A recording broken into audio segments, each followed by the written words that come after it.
Na chuo kikuu Mzumbe kina campus 3 kwa sasa hivi ninavyoongea. Campus ya kwanza iko pale Morogoro, Mvomero pale tuko, ambayo ni campus kuu, campus ya Mbeya, lakini pia tuna campus ya Dar es Salaam, ambayo kule Dar es Salaam ina vituo viwili, Upanga na Tegeta.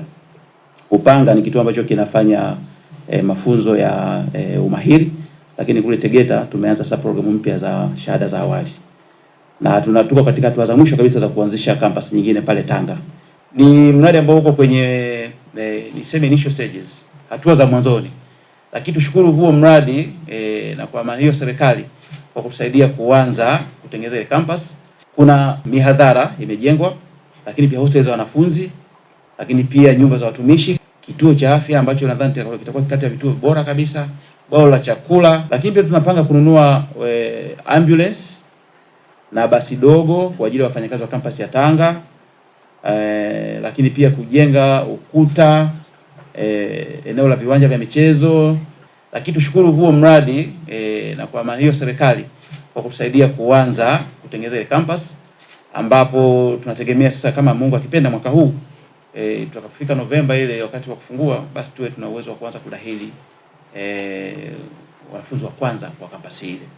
Lakini pia kati ya vitu vikubwa kabisa ilikuwa ni kutengeneza mpango wa matumizi bora ya ardhi eneo la Ilemela. Niseme tu ndugu wanahabari kwamba chuo kikuu Mzumbe ina rasilimali ardhi kwenye maeneo mengi. Mojawapo ni Ilemela pale Mwanza. Tunaweka zaidi ya 250 na malengo ya kati na ya muda mrefu yajayo ni kuwa na kampasi nyingine huko Mwanza miaka ijayo. Kwa hiyo matakwa ni kwamba tunatakiwa tuwe sasa na mpango wa matumizi bora ya ardhi. Tumefanya hiyo kazi na sasa hivi tunachosubiri ni kupata tu rasilimali tuanze kuona kama tunaweza tukafanya hilo jambo. Lakini pia tunataka pia kutengeneza sasa mpango mwingine wa matumizi bora ya ardhi campus ya Mbeya pale eneo la Forest. Tuna eneo lingine, eneo la Iwambi la eka zaidi ya 200 nadhani 30, lina mpango tayari wa matumizi bora ya ardhi.